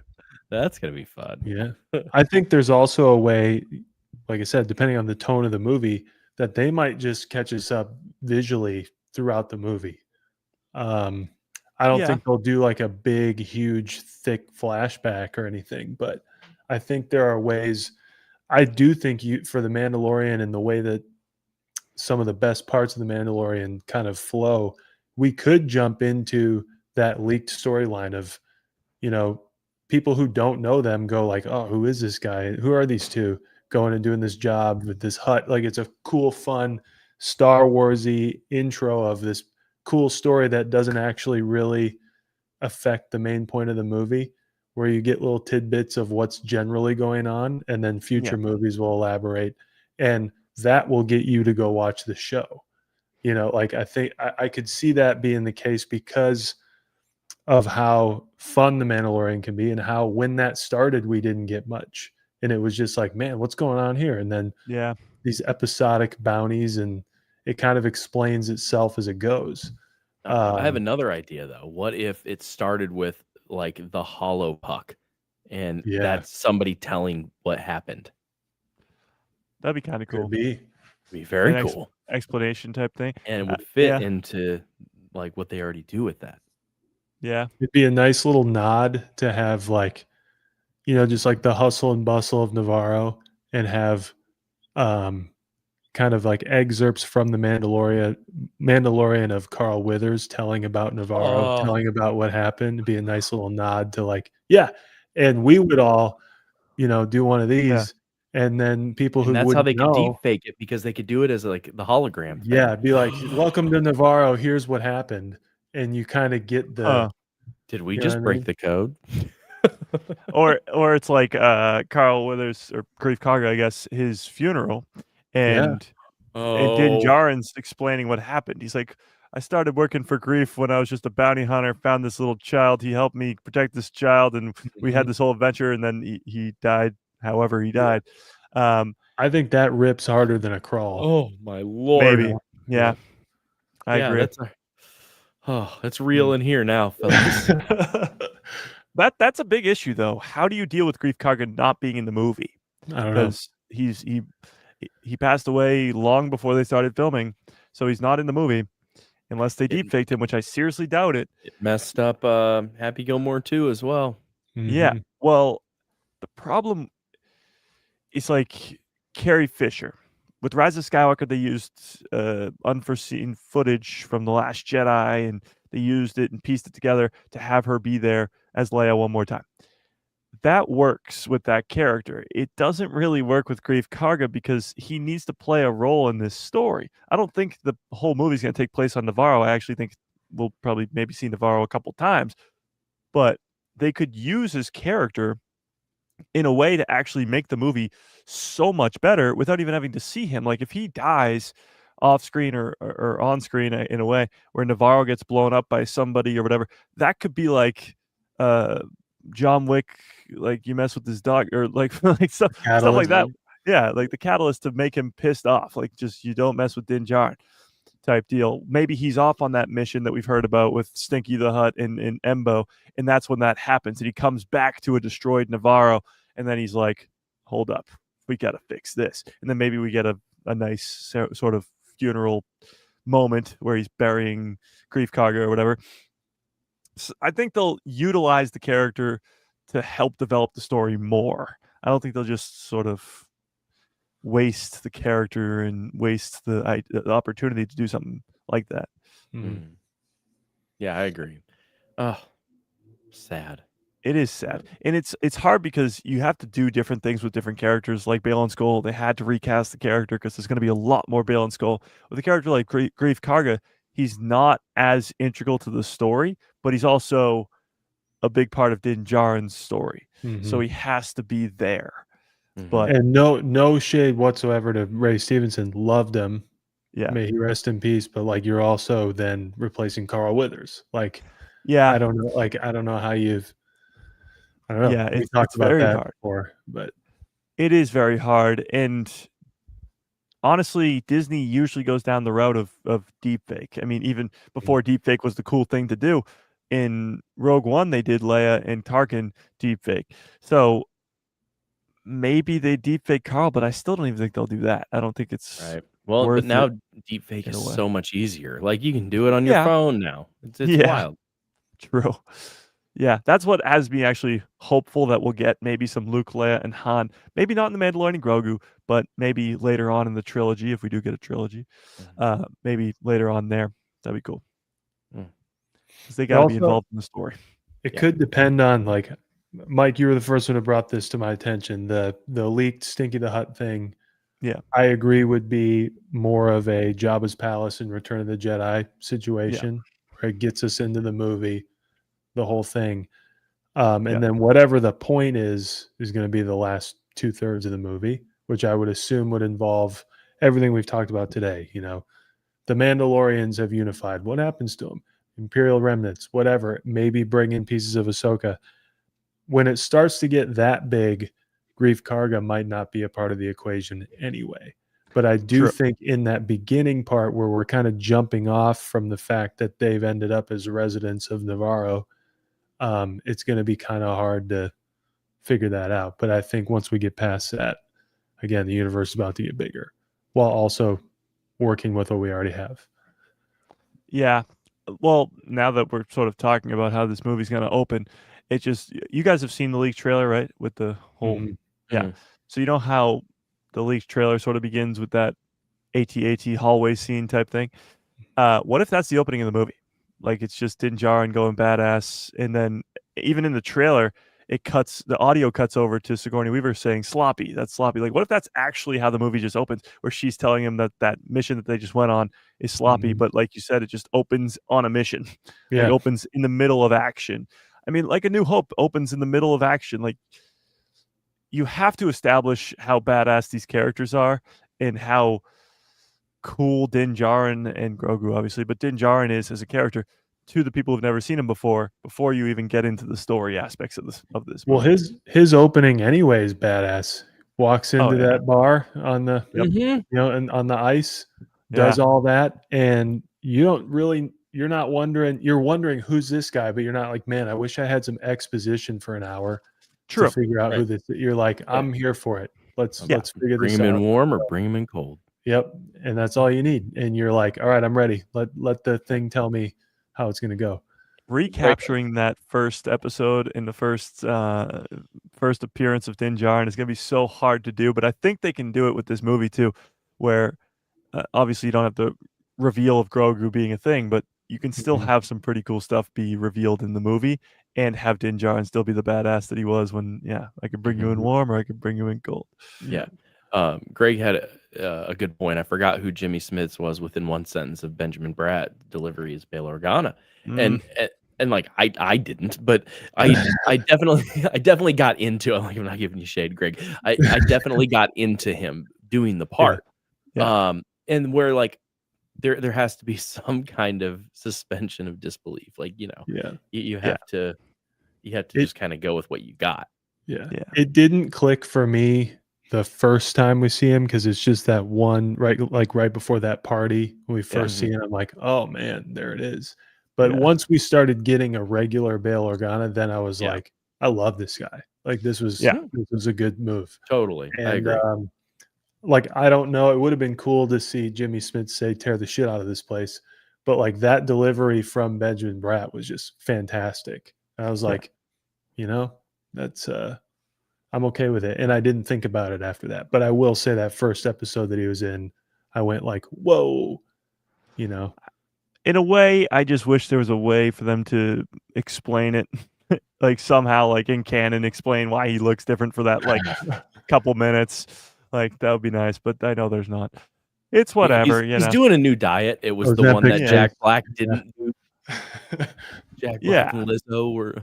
Well, they should. They could bring Lizzo back. And then have her like with all this weight loss and be like, oh, they were on the same diet. It was great. Yeah. I also liked, maybe I'll have to go back and watch again, but I feel like Jimmy Smits always delivered Bail Organa with like a little bit of a heightened accent. And I feel like Benjamin Bratt was just like himself. And I like that. So, yeah. I hope. I mean, whatever they do, I don't think they'll recast Grief Karga or Carl, I guess. But whatever they do, I hope they do it right and it works well with the story. I like our idea. I don't know why they didn't talk to us. Yeah, exactly. Why? I mean, I think they'd probably talk to us before Timothy's on at this point. Maybe. Yeah, right. Hey, Lucas, if you're watching, we know that you are. We have heard of you. Yeah. So. Give us a call. We're available. We're available on Wednesday nights. Oh, we have. Greg said he made telling Cassian, "May the Force be with you," matter. Yeah, agree. That was pretty great. I mean, I liked when he said it. Who would have mattered with it with Jimmy Smith? Who would have thought? Like, it makes sense in my brain, but I never would have thought that I'd be watching, a show with Yavin in it and be kind of watching Bail Organa as if he's like the Jedi on campus. Yeah. To me, I'm like, this guy knows, and they don't know he knows, but he know, like, this guy is kind of the key. And I would have never coming out of Revenge of the Sith, I was like, man, Bail Organa's a good guy. But I remember watching Rogue One and he's walking around, they do the Force theme when you first see him. And I'm like, oh, and he I don't know. It's the character himself, because I felt the same with Benjamin Bratt. But to Greg's point, when he says that to Cassian, I'm like, dude, this guy, the only person who could have really said that and really meant it in that whole place is Bail Organa, and really mean Yeah. it, you know. I mean, and well, Leia, but maybe, but I but don't she know. wasn't there. Yeah. But yeah, I mean, he is the father to Leia Mm-hmm. for 19 years, so he does have the right for them to play the Force theme when he shows up on screen. Like, he's not Force sensitive, obviously, but he's done his time. He was senator right alongside Padme and worked with the Jedi time and time again, and then he becomes the father of Leia. Like, Helped Obi-Wan and Yoda get out of there. and that too. So yeah, That guy B said, I say recast and bring on Ernie Hudson. He looks similar to Carl and already took up one of Carl's. Oh, he's combat Carl voice. I disagree. I love Ernie Hudson, but like, yeah, that's Ghostbusters to me. Like, Yeah. I just see him and I'm like, and he's an amazing actor, and obviously he's done other stuff too. I kind of feel like leave Carl alone. There's enough that we could do with the story without him Yeah. being there.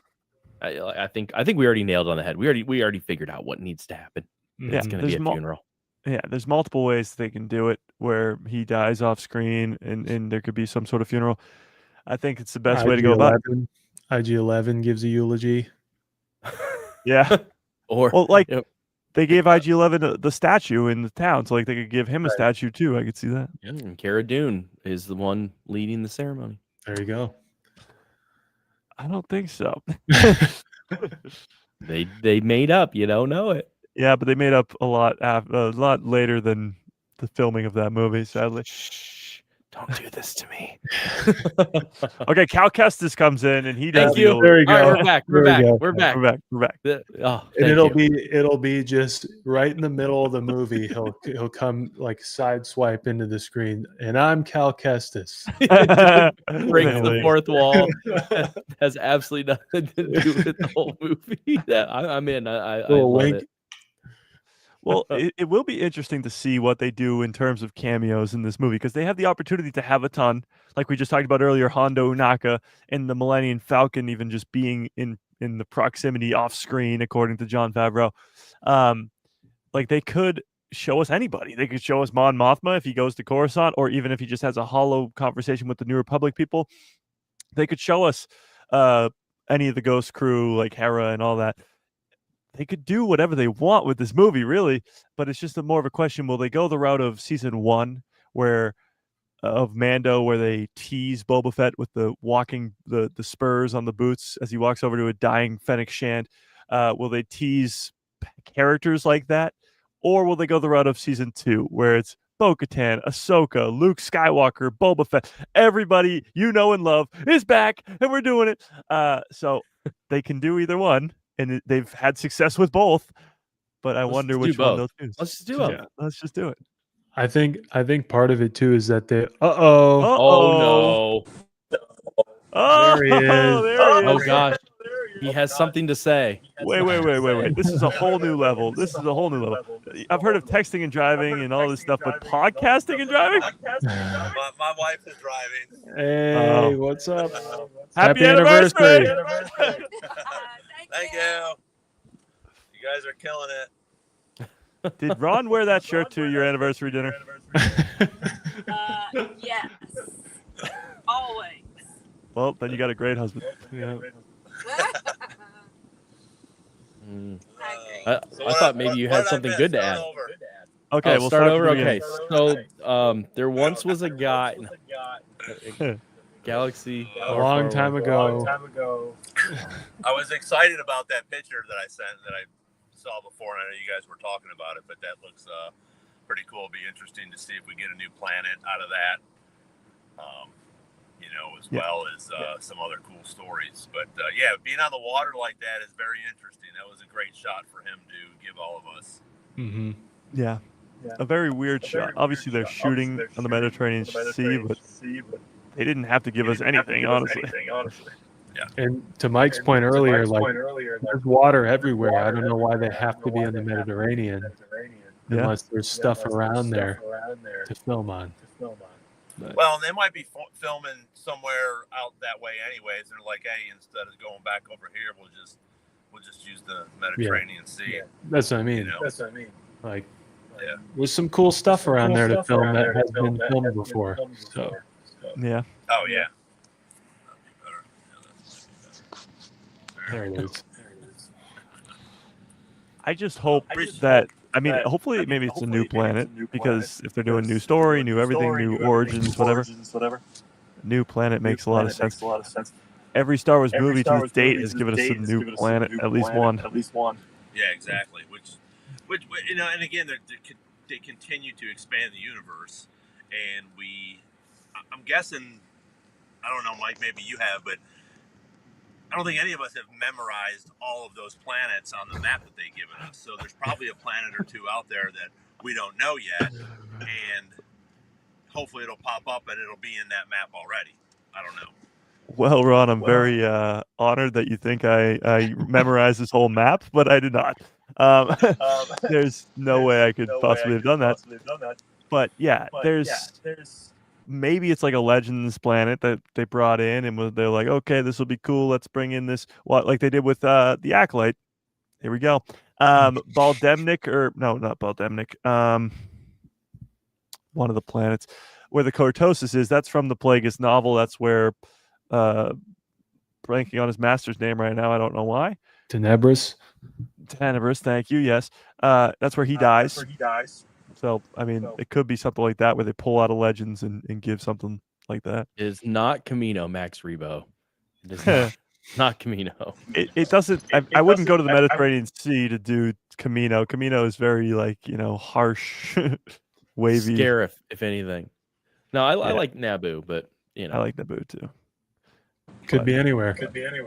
I think it'll be a new planet. Honestly, I think it'll be something new that they're going to give us. Yeah, I think it's probably most likely something new. With the new story, new characters, new everything, it's probably something new. But Naboo is a good one because we haven't seen Naboo since the prequels, really. So it will be somewhat new because we haven't. There's no more Padme and Palpatine walking around. Sorry, I'm like switching back and forth, Ron, between having you on and off because we got some echo going on. Yeah, so I'm like I'm muting you when you're not talking. So if you start to talk and you're muted, it is by design. Censorship. Yes. Well, since we have Ron on here, we might as well ask him some questions. We talked about this a little bit too today with the Mandalorian and Grogu. The new rumor is, as of literally about a couple of hours ago, that we're getting a trailer tomorrow. So do you think it'll be a trailer that's sort of the exact same one that was shown at Star Wars Celebration and shown at D23 and shown at everything and everywhere except for publicly? Or do you think there'll be something new in there?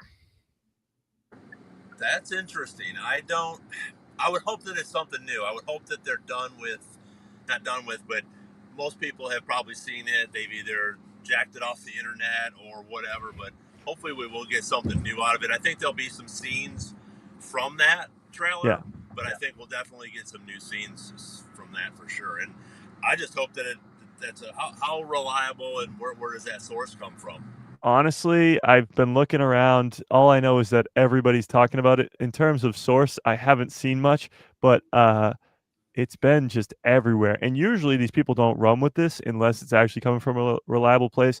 But everybody's like, it's coming tomorrow. Be prepared tomorrow. It's weird because it came out of nowhere. Like, why tomorrow? Like why random Thursday in September? Right, yeah, that's what I was thinking. There's nothing there's no movies dropping tomorrow.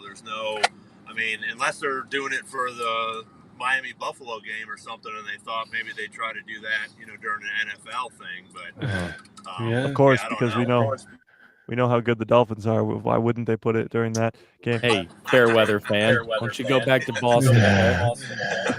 Well, I'm sorry to be behind the curve on this, but are Thursday night football games on ESPN now? They're on Amazon Prime. Yeah, they're okay. on Prime. I could see it. In the past they've done Star Wars trailers on, back when they did Monday Night Football on ESPN. Yeah. I think they still do. I'm not sure, but they would do them at halftime of an ESPN aired game because that is a Disney, property. Yeah, that's right. I forgot. Yeah, ESPN is part of that. So yeah, maybe it won't be on football then. Yeah. So I found the source this is coming from. The source says the Beyond reporter, sorry. Never heard of these guys before, but interesting. So they said trailer tomorrow. The clang of Beskar echoes. Nice. On the winds of the forgotten worlds. Jeez, poetry over here. A vow made by the clan of two now carries the fate of the entire people from the ashes, blah, blah, blah. Okay, hang on. I don't know why they just had this whole poem here. Trailer tomorrow, they say, and then it says, I hope we're not wrong this time. First trailer for The Mandalorian and Grogu will be released tomorrow. If this is true, we will have the Avengers Doomsday trailer in December. I don't know about that one. But they have been filming Avengers Doomsday for a long time. I don't know. I don't know these people at all. I don't know how reliable they are. Weird. Well, I don't know. I just checked who is usually my reliable source, which is Star Wars Newsnet. Yeah. And I'm not seeing much. It's pretty saturated with Starfighter stuff. Yeah, I mean So that thing. I don't know today. if they're I don't know if they're just like fixated on that right now, or I'm Okay, viewing so I don't know what send help is, but it says I heard it could also be send help, but we'll see when which trailer comes out tomorrow if the source was right or not. Again, I think this is we've been waiting for this Mando trailer for so long and expecting it to be at different places. I would have thought it would have been released publicly at Star Wars Celebration 5 months ago or whenever that was. So I wouldn't get our hopes too high, but it would be pretty great to see a Mando trailer tomorrow. We got, for example, to kick the whole thing off, we got the Force Awakens teaser trailer over a year before it came out. And the Rise of Skywalker one was like 9 months. Yeah. We're 8 months away now, or just about 8 months away. So we're getting to the point where a teaser trailer, this would be the time. Mm-hmm. Or they just love that we're talking about it nonstop. Also true. They might have a pretty, their marketing plan might be like pretty severe to basically inundate everybody with it when it happens. So they might not need the runway. They might just hammer it. Yeah.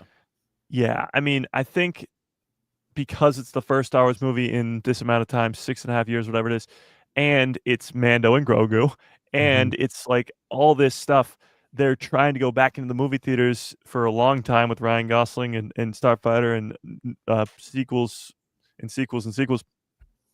and trilogies.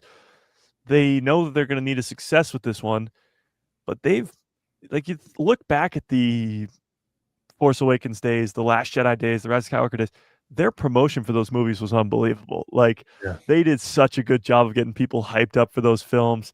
Chewie, I'm home. Like, that's just incredible. But the Last Jedi specifically, all the stuff about like the Jedi having to come to an end, like people were like, what's going on in this movie?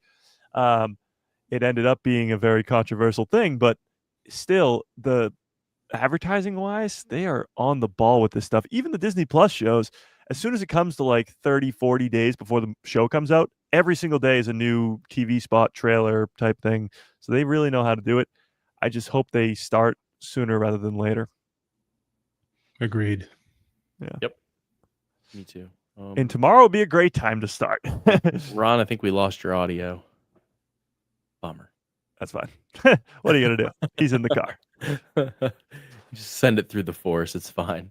At least he's here. He can give hand signals. How good is your miming? Yeah, there you go. Yeah. Well, other than that, I mean, somebody just posted missing Neil again. Me too. Skeleton Crew season 2, maybe. I mean, I'd take anything. What do we think about that? Will it be tied into other things before it's ever given a season 2, or will it be its own independent thing continuing? Again, it depends on if the Mandalorian Grogu movie has any connection to Ad-Atten, if Ahsoka season 2 has any connection to Ad-Atten, if Thrawn's going to go there and take it over, and that's explained to us in like Ahsoka season 2, then yeah, I think like Thrawn might team up with Jot for all we know. Could be. You know what? I was thinking about like characters like, oh, well, they haven't announced that character. There's no way that person could be in the show. Listening to the panel with Matt, Ashley, and James, they were like, yeah, there's so much that is out there that you have no idea. Oh yeah. Because the NDAs, like, yeah, stuff gets leaked, and they were like, if it got leaked, it's because they wanted it to. Yeah. Because they'll find out who leaked it. So the likelihood that like they could have those characters in there could happen.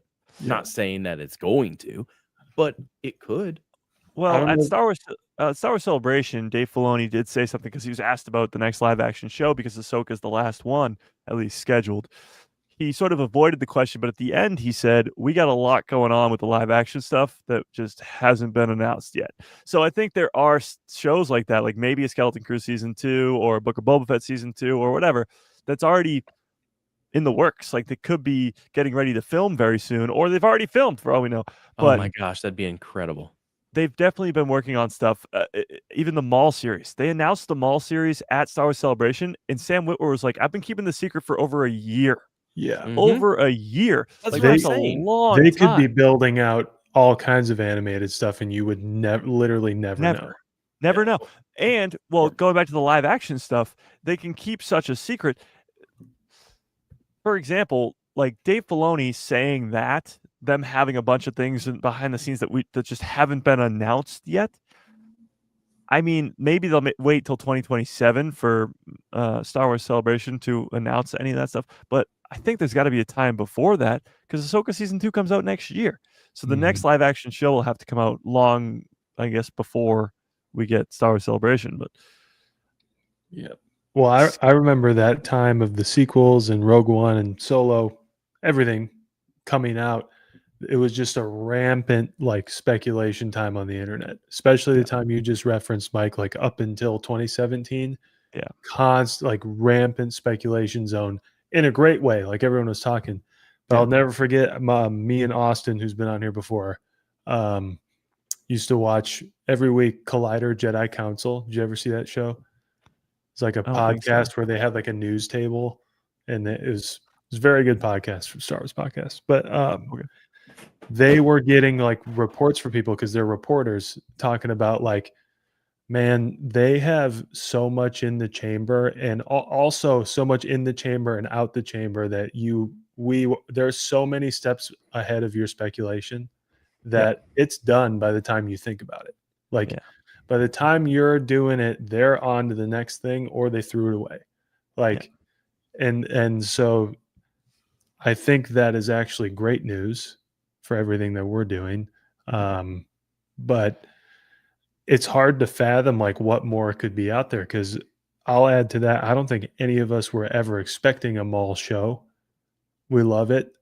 But the fact that they did that without any leak, without any expectation, leads me to believe that there's stuff even ahead of the timeline we're at that we're not anticipating at all that we're going to love.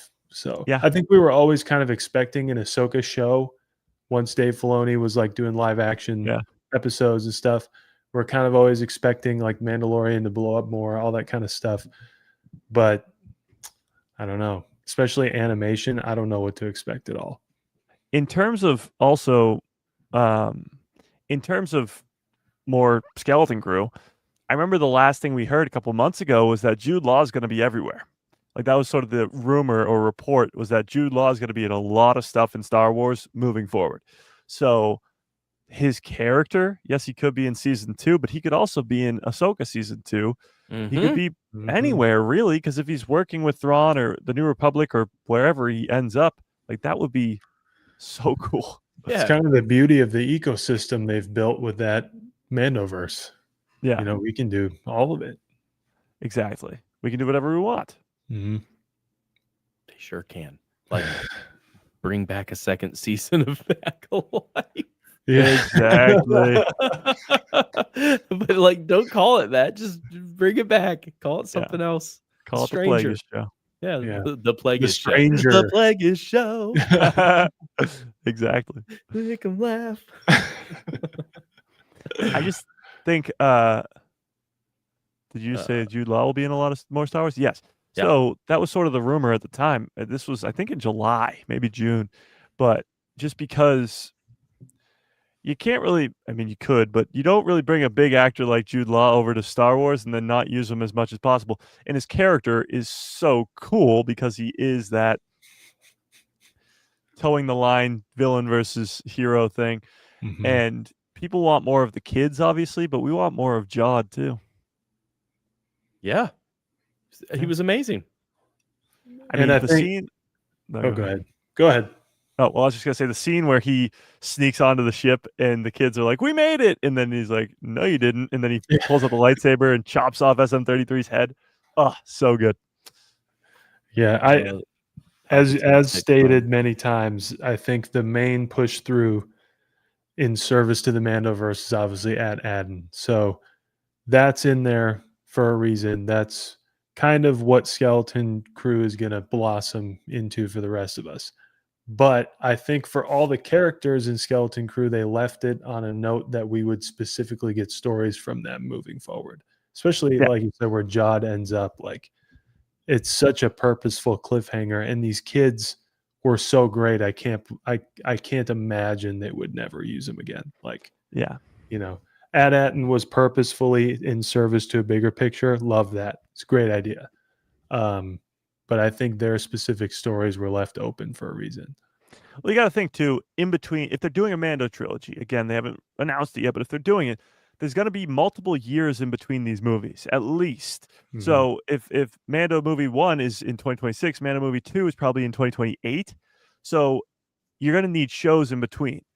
And for characters like the Skeleton Crew, you can have a season 2 be that inter-trilogy story, which sets up these characters to maybe show up in the next movie or something along those lines. But to your point, these kids are set up for a future in the Star Wars timeline. When the first season was airing and they were asking John Watts, the creator, if he has an idea for season 2, he's like, not only do we have an idea for season 2, but we already have it in place that these kids won't be Stranger Things, as they put it, because the kids are playing 14-year-olds and they're now like 22 years old. They won't have that happen. These kids, they have a built-in time jump for season 2 so that these kids don't look like they should be younger when they're older. So I think there's been plenty of conversations about a Skeleton Crew season 2 behind the scenes, so much so that John Watts wrote a story for it and they're like ready to go. Yep. You know, it's funny. Max Rebo said a Palpatine sitcom based on the end of the High Republic, but it does make me think. I don't know if you guys have seen the George Lucas talk show.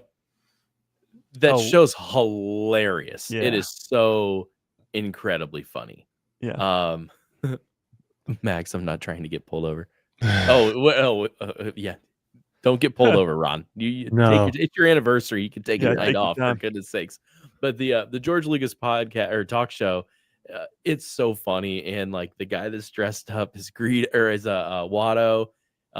If you haven't seen it, you need to see it. They have all kinds of massive stars on there. And it's this guy that dresses up like George Lucas, and they do like a podcast as if he's George Lucas. And I've seen bits. It's really funny. It's super funny, and like they'll do like they do live tapings and stuff. So like you wouldn't believe some of the people they've had as guests on there. And then on my other podcast, we had Patrick, their producer, as a guest. So he was super cool and like just kind of telling us the ins and the outs. So like I would love to see a Star Wars like sitcom kind of thing, like just a spoof. Yeah. That'd be awesome. Yeah. Ron hasn't seen it. Oh, you need to see it. You would love it. Yeah, it's very funny. Yeah. There's a lot of content too. Like you have to kind of hold on tight. You know what I just realized I'm gonna have to do tonight and tomorrow is rewatch season 1 of Rebuild the Galaxy. Yeah, Okay. Got some homework to do. Darn. I thought about going back and doing some visions. I'll definitely have to do that before season 3. Yeah. Yeah, for sure. I think I was like half asleep when I watched Visions Volume 2, honestly. Season 1 just didn't get my attention, really. Just didn't. I liked certain episodes in it, but it's hard to beat the Ronin episode for me. I know. You start with a peak Yeah. episode 1, season 1, and it's hard to go from there. Yeah, I'm watching Clone Wars again. So There you go. since Mike was watching, and then of course getting hyped up after yeah. watching the panel and stuff, and I'm like, I don't remember any of this. That Like, when did always this happens to happen? me. When Like, we were when did this watching happen? Andor season 2, and they were talking about how it overlaps with Mon Mothma in Rebels, I'm like, in Saw Gerrera in Rebels, I'm trying to rack my brain and being like, when did that happen? What happened? Like, I don't remember any of that. hmm It is such like there's so much Star Wars content, so by the time you get through the whole timeline, you already forget what happened in the first thing you watch. Well, I did that on one of the episodes here where we were talking about was the Tales of the Empire with Dooku, and I was like, yeah, and like I wish I would have known like this, and like no, that happened in this. And I was like, Yep. wait, huh? And then Yeah. so I rewatched it again. I was like, wait, Yaddle was in it. I forgot all about this. Like, what? When did this happen? Like, I know I watched it and I remember it, but it was like, oh yeah, Yeah. where was I? Where was I? I just watched a really cool video, and I made Madeline watch it too. So I know she's in the chat somewhere. But it's this guy on. I'll have to pull up his page sometime. But it's this guy on YouTube who's seems to be like a literary teacher of some kind, like classical stuff, and he does these videos on more popular things. So in this case, it was like the moral of Anakin Skywalker, which in like a literary analysis terms, it's like, what are the points that are supposed to be taken from, this character's journey or whatever. And it's a very cool video. I think that's the title of it, The Moral of Anakin Skywalker. I think everyone should watch it.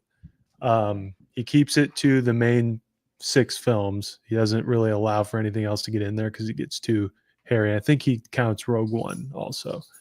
But it's very good. It's like 20 minutes long. I think you guys should watch it. Maybe we talk about it some other time. But it's very cool. I don't remember what got me on bringing that up. With him, it was like bringing up some points about movies I've seen a million times, like The Phantom Menace, bringing up points about how we see the character. And I went, well, shit, like we do. That is true. Like one of his points is you get no real hint if you had never seen Star Wars before. You get no real hint that this kid's going to be evil. And, it's a very interesting point to make. It's like, I guess you don't, except for that promotional image of him, his shadow being Vader. But anyway. Well, there's times where I'm like, oh, that had to be a fan fiction thing that you're talking about. And I'm like, no. But then like there's some fan fiction out there that I'm like, wait, that happened, right? No, like Star Wars Origins. I want Star Wars Origins to be real. I don't know if you guys have seen that. Like, it's got like almost 3 million views, but that's the one where like they're in the desert and it's almost like an Indiana Jones crossed with Star Wars, and it's on Earth. If you haven't seen it, oh my gosh. I'll get a link. Well done. It's by far it's some of my favorite Star Wars content. It's a fan fiction thing. It won some awards and stuff too, but like here, I'll put this in the chat. Boom. There we go. Yeah, so if you haven't seen Star Wars Origins, you need to watch it. I will stop spoiling it, even though it's been out for a long time, because Mike hasn't seen it. I have not seen it. It was cool that Andor won the Emmy. Oh yeah. That happened this weekend. Can't believe we haven't talked about that. I forgot about it. Oh, hey, Andor won an Emmy. Yep. True story. We're talking about it. Didn't it win a few? It won 5 total. Yeah.